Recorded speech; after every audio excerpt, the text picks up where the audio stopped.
Arsenal signed Neto from Bournemouth on a season-long loan to be their cup goalkeeper, despite him already being cup-tied in the League Cup. Chelsea continued to go ahead and sign all of the Manchester City Academy graduates by signing Jadon Sancho on loan from Manchester United with an option to buy for £25 million. And Raheem Sterling reunites with Mikel Arteta once again, signing for Arsenal on loan from Chelsea. All of that and more in today's video, where I'm going to round up the summer transfer window of 2024. We will first of all start with my team, Manchester City. I don't know if you could tell I support City. I don't know if I've left any clues around, but yeah, I support City. And well, we'll start with Gundogan, right? The main transfer, Gundo back, right? And this transfer doesn't actually really make any sense when you think about it, right? Because Gundogan left Manchester City in 2023 on a free transfer after his contract ran out and he joined Barcelona. And the reason his contract was not renewed is because he wanted a 2-year deal to stay at the club for 2 more years until 2025. Right. The club did not want to offer him a 2-year deal, thinking that he would not be good enough in those 2 years and only want to extend it by a year. So the club and Gundogan could not reach an agreement, leaving him to leave and join Barcelona. But a year later, he leaves Barcelona on a free transfer to join Manchester City until 2025. How does that make any sense? Because I don't know. But, the Man City board clearly think that this approach makes sense, but realistically we should have just gave him the 2-year deal and we wouldn't have had to deal with any of this, and he wouldn't have went trophyless for a season, because he did say that he wants to come back and win trophies, because he did not win trophies last season. But when we actually look at the deal, it is a decent bit of business because it adds midfield depth, someone that is not even just Premier League proven, but he's Man City proven, and there is potential cover for Rodri if Kovacic and Rodri are both not fit. It brings in more leadership qualities to the team, obviously with him being our treble winning captain. He won't be given the captain's armband straight away, but he will be in that core leadership group. And obviously he has the potential to help players like McAtee grow as a player, and McAtee has the potential to be an understudy to Gundogan and learn from someone that is, a master at what they do, really. And given everything and how clutch Gundogan was from 2021 to 2023, we wouldn't have those three Premier League titles in a row without him, without his impressive goal scoring rates in 2020, 2021, his spectacular final day performance in 21-22 against Aston Villa, scoring a brace to complete the comeback, and obviously without his brace against Leeds, his brace against Everton, his brace against Manchester United, we wouldn't have the treble without Ilkay. So it's always good to have a legend of the club come back. And then that brings me on to the only player that we spent any money on, which was Savio, who we signed for £21 million from one of our sister clubs, which again is a little dodgy, right? It is a little dodgy. I don't really know if this is something that we really want in football. It is a bit, the deal is a bit sketchy. I will not lie, but we'll get into that at a later date, right?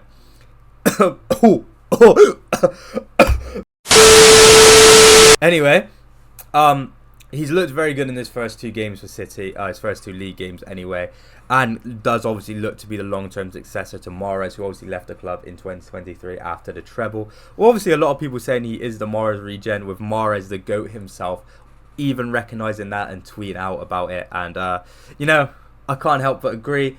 I would prefer the Mahrez regen to be Algerian though, but you can't have everything in life. Obviously he's looked very, very good. He's going to get plenty of game time this season, obviously with Oscar Bob unfortunately being injured up until early 2025. He's going to get a lot of game time and he's looked exceptional so far, and I just hope he doesn't really do what Doku did last season, where Doku started off really, really good, but after Doku came back from injury, he just kind of fell off with the goals and assists, and his decision making wasn't as good as it was at the start of the season. So I just hope that Savio can stay consistent throughout the whole season, and then we really will have a star on our hands at City. And that brings me to the outs, right? And the main 2 I want to look at are the fact that we've finally been able to offload Chancellor after like 3 years of trying to get rid of him, we have got rid of him for £21 million to Al Hilal in Saudi Arabia. It's not the most amount of money. It is actually a little more money than I was expecting us to get for him. Obviously, after his loan move to Bayern, where they didn't want to follow up and buy him because they didn't deem him good enough. And his loan to Barcelona, where again, they clearly did not deem him good enough to sign for them. He obviously wasn't in Pep's plans after throwing his little tantrum, after getting displaced by Rico Lewis, who looks to be our starting right back at the moment. So, he's clearly finished at the top level in Europe. Getting £21 million for him, finally get him off the wage bill and not having to worry about him again. That's good business, I'd say. And obviously Alvarez being sold for £23 million to Atletico Madrid. I've spoke about this before when he was linked with his move away to Atletico in a video. If you want to go watch that to get my full thoughts on the situation. But again, a lot of profit in this deal. A healthy sum of money for a player that doesn't want to be in Manchester and also wasn't happy with playing second fiddle to Erling Haaland despite getting some of, if not the most amount of game time at Manchester City last season. I think the only out that I really do disagree with is probably Phillips going out on loan again. I would have really preferred us to get money for Phillips. Either keep him at the club just in case as an emergency backup, or sell him for money, or the little amount of money that we would have got for him. I just think a loan, again, especially to Ipswich, I think it has the potential to tank his transfer value even more and mean that we'll be stuck with him until his contract is, no more. But again, I do hope that he does succeed, mostly because I kind of do like Calvin, not as a City player, but as a guy, I kind of do like Calvin and I want him to succeed. So, if he succeeds at Ipswich, it might finally mean that he can leave City. We get some money for him. He gets his career back on track. It's a win-win. But, that's all I really have to say on City. I think we had an okay window. There were definitely things that we could have improved on, probably bringing in a backup striker after letting Julian go, and obviously bringing in some depth for Rodri, because again, with Gundogan and Kovacic being there, they're not long-term solutions, are they? They're both older than Rodri. They're both coming towards the end of their career at the top level anyway. So, I kind of do hope that, wish that we got a backup to Rodri and probably a backup striker as well, but it was a decent window. I think we spent the least amount of money of any Premier League club, which you don't really say about Man City very often. So, hey, look, we might actually be in a new era. We might be a proper club. We might be a respectably run club. Who knows? But anyway, enough of City. I now want to talk about some of the deals that I think are some of the best deals that have been done in the Premier League. So let's look at some of these best deals then, because some of these I think are very, very underrated, and especially the case with the first one. So obviously, Palace were always going to lose a centre-back this summer, and everybody thought it was going to be Marc Guéhi going to Newcastle, but they were able to keep their hands on him, which I think is very, very important. Is better than any transfer they could have really done this summer, especially after losing Elise to Bayern Munich. You don't want to lose two of your 3 or 4 main men at the club, do you? It would definitely be very, very hard to come back from that, but they were able to keep Guéhi. But that's not what I want to discuss. They sold Anderson, who was 28, for £24 million to Fulham, and were able to replace him with Lacroix from Wolfsburg, who was 24 years of age, for £15 million. So they were able to sell Anderson, who is a solid centre-back, very, very good Premier League level centre-back, but he's not obviously the best centre-back that Palace have, with obviously Guéhi clearing him by some distance. And, being able to sell him and bring in a younger replacement for less money, no brainer really. And obviously they also were able to pick up Trevor Chalobah on a season-long loan from Chelsea to add even more centre-back depth. And if he has a good season, you could probably see him joining Palace on a permanent, with Chelsea obviously exiling him from everything Chelsea to try get him to leave the club. And they weren't exactly able to do that with the way they thought they could, with them obviously having to loan him out. I also think Arsenal sign in Ricardo Calafiori for £37 million from Bologna after his breakout season and Euros campaign, to replace the injury-prone Tomiyasu and the defensively inept Alexander Zinchenko is very, very good business from the Gunners. And especially with the caliber of defense they have at the moment, when defensively speaking, Ben White, Gabriel, Saliba, and obviously they've got Timber to come back from injury as well. Being able to add that final piece of the puzzle, that defensively solid left back, because Tomiyasu has been good for Arsenal when he's played, but he really does struggle to stay fit, and obviously Zinchenko does not know how to hold a defensive line, switches off a lot defensively, doesn't know how to track his man. Very good technical player, very, very good technical player, and he's got very good footballing IQ. But as a defender, he's just not it, is he? Never has been, never will be. So being able to bring in a very, very solid young left back that can also play centre back is incredible business, and it really doesn't mean that they have a scary, scary back line, and it's going to be very, very difficult to score against Arsenal this season. But that's not the only bit of good business I think Arsenal done. I think them being able to cash in on academy graduate Emile Smith-Rowe for £26 million, selling him to Fulham. Fulham? I don't know. I sounded like what's the geezer from that film Goals? That's it. I sounded like Santi Munez. When I played against Fulham. So yeah, I don't really know what that was about. But anyway, yeah, they were able to sell him to Fulham for £26 million, and Arsenal fans will be very sad about this. It was a player that the fans were connected to on a sentimental level, with them really wanting him to succeed at the same level that Saka did, but it was just never really happening for him, and it is very good that they've been able to just get some money for him while he's still relatively young and has potential. Again, they have also let another academy graduate go to Fulham. This time it was Reece Nelson on loan, which again I think was not a very great move. I think Reece Nelson just needs to get a permanent move away from Arsenal. Hasn't really worked for him when he's went out on loan, and hasn't really worked for him at Arsenal. I think the only thing I really can think of him doing at Arsenal in recent years is obviously scoring the winner against Bournemouth in the 22-23 season, completing that comeback late on, which obviously amounted to nothing in the end because City went and won the treble. But that's the only thing I can think of him doing. And, it's two sides of a coin in that. Smith-Rowe, very good business, got a permanent move, able to get his career going now at a new club, and can hopefully make himself the main man there. And you've got Nelson, who's made the exact same move, but just on loan, which I consider a bad move because I just think he needs a permanent move away. Because if he has a good loan spell at Fulham and he goes back to Arsenal, is he going to get any game time? Probably not. So it's just going to discourage him even more. So I think if he was just able to get a permanent move and just able to just keep putting out consistent performances, it would definitely help him better in the long run. But we're covering some of these deals now, some of these deals that I thought were the better deals done by Premier League clubs. It's time to talk about reunions.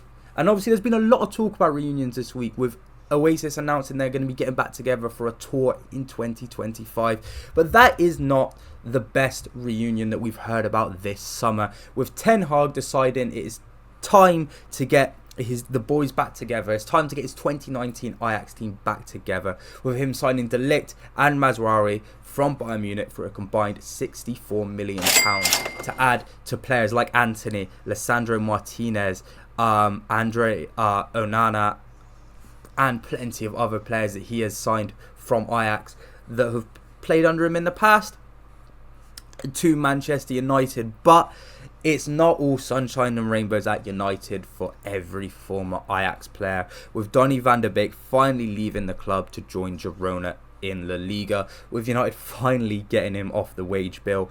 And again, I do hope he can get his career back on track and see out his career in a better spot than what was happening at United, because it was kind of sad how his United career went, and I do wish him all the best in this move away. And sticking to Manchester United offloading players that they probably should, I do really want to talk about Scott McTominay to Napoli for £25 million and Aaron Wan-Bissaka to West Ham for £14 million, because these are two players that have had their moments at Manchester United but haven't been consistent enough to be starters week in, week out. And despite the facts that the fans have had emotional connections to both of these players, with Scott McTominay known for his hard work and chipping in with clutch goals from time to time, and Wan-Bissaka being known as an absolute 1v1 demon and it being very difficult to dribble past him. They haven't really been the best for Manchester United, and United are a club known for keeping hold of players for way too long and just having them there past their sell-by date just because of moments they've produced in the past. And I think the sale of these two players is definitely showing that under their new owners they are sort of turning a new leaf, especially with all the signings they've made as a whole this summer, not just the two that I've mentioned in this segment. I think Man United do have the potential to get back on track and become a serious team. Well, I say that, we saw what happened against Brighton last weekend. They didn't look very serious to me, but they do have the tools now to get back on track and become a serious team that competes for European trophies and competes for the Premier League. But it's whether Ten Hag is the man to take them there. But that's not up for discussion now. I do think Man United have had a decent window with their incomings and their outgoings, and there's probably another video for me to be made talking about Man United's window as a whole. But I think it is definitely time to now talk about, I've spoke about the best deals. I think it's time to talk about some of the deals that I don't really understand, if I'm being completely honest with myself. And we will start with the first name mentioned in this video, which is Neto joining Arsenal. Obviously, Arsenal offloaded Ramsdale to Southampton, which means they're in search of a new backup goalkeeper. And what does a backup goalkeeper do? He plays in your cup competitions, the League Cup, the FA Cup, right? That is what a backup goalkeeper does. So they signed Neto on a season-long loan from Bournemouth. But Neto's already played in the League Cup, which means he is ineligible for any of Arsenal's League Cup games this season, no matter how far they make it in the competition. Which means that's half of his his cup games and his potential games for the club out of the window, right? Meaning he can only play in the FA Cup. And it's not like he's going to be there next season to play in the League Cup next season, because it's a season-long loan. And I doubt that he would join Arsenal on a permanent deal afterwards anyway. So this deal just doesn't make any sense. Why would you sign a backup goalkeeper that can't play in half the games that you would preferably want your backup goalkeeper to play in? Arsenal fans, you might have to let me know down in the comments if I'm missing something to this deal. But from an outsider looking in, it just looks like a strange bit of business, and I don't really understand it. And I probably would have, even if you had to spend a bit of money, just go and sign a backup goalkeeper that is eligible to play in all of your games and can even provide some healthy competition to David Raya. But with that being said, we'll move on to Sancho, the second one, which I think is a very, very strange deal, because obviously he joined Chelsea on loan from Manchester United after obviously coming through the Manchester City Academy and being sold to Borussia Dortmund after Pep Guardiola said that he wasn't really a fan of the youngster's attitude. So he's sold to Dortmund, succeeds at Dortmund, and then moves to Manchester United, where he didn't exactly light the world on fire, right? Does not had the best Manchester United career, leading to him even falling out with Ten Hag after him not liking some of the things that Ten Hag would say about him publicly and him publicly criticising him, leading to them falling out, leading to him being banished from the squad, going back out on loan to Dortmund, playing well at Dortmund, coming back into the squad, missing a penalty at Wembley in the Community Shield against Manchester City, and again being exiled from the squad. Erik Ten Hag, Pep Guardiola clone, does not get on with Pep, doesn't get on with Erik Ten Hag. So he moves to Chelsea, where their manager is also a Pep clone, right? Enzo Pep clone, right? Born from the, same school of football as Ten Hag was as well, right? And what has Enzo done with his players publicly?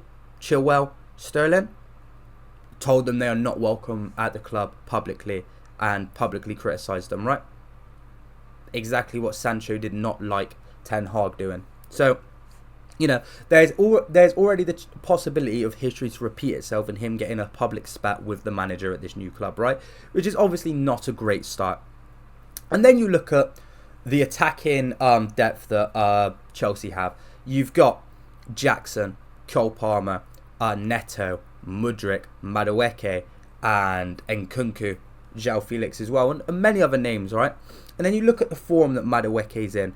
You look at the form that Palmer's in, right? Neto has looked bright since signing from Wolves, and it was also good for Wolves in the Premier League beforehand, right? And you've got Jackson, who will probably, and Nkunku, that are very, very, like, going to play a lot of minutes, right? Sancho's not a nailed-on starter, so he's going to find it difficult to get into the squad, especially with a lot of players in front of him. And I don't know. I just don't really see him succeeding in this loan move, and I don't feel like he should have went to a bit more of a healthy and a more clear environment, somewhere where it would be easier for him to thrive and be the main man like he was at Dortmund, and probably leave the Premier League, because I don't think he's really suited to Premier League football. But talking about people that have had public fallings out with the manager, it is only right to talk about the man in the title and the thumbnail, Raheem Sterling. And well, Sterling reunites with Arteta, joining Arsenal on a season-long loan from Chelsea. And this doesn't make any sense. Obviously, Arteta was the one that believed in Raheem at City. He was the one that gave him the most support, the most motivation, and really helped him develop as a player and become that unbeatable winger that he was in 18-19, right? But those years have long passed us. He's not that player anymore, right? And if he's struggling to get into the Chelsea team, where the attackers, other than probably Palmer, are not at the level of the attackers that are at Arsenal, is he really going to be able to get into this team over Jesus, Trossard, Martinelli, Saka? I don't see that happening. Do you? Because I don't. And obviously, what was the reason that Sterling left Manchester City for? He did not like that he was not getting enough game time. And he's probably not going to get that much game time in this season at Arsenal. And again, he's become a very, very inconsistent player. So even when he does get game time, if he doesn't hit the ground running and get off to a flying start, or falls out of favour with his form like he is prone to doing in his career, even at the height of his success, he's going to be dropped.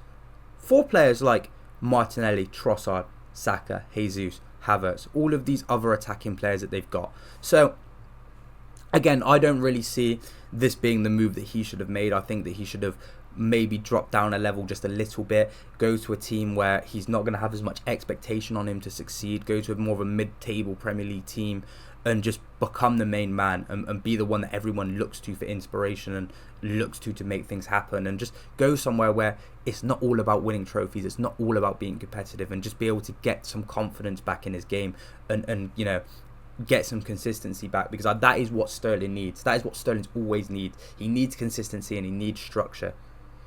He's not going to be the main man at Chelsea, at Manchester United, which he was always also linked to, or Arsenal, who's out on loan to now. And that is what Sterling wants. Sterling wants to be the main man because he has been the main man for most of his career. He was Liverpool's golden boy at a very, very young age, then comes to Manchester City for big money, high profile signing, and is one of, if not the most important players in some of Man City's most successful seasons. For them to then go to Chelsea, and he's meant to be the one that kickstarts this new era of Chelsea, of him being a serial winner.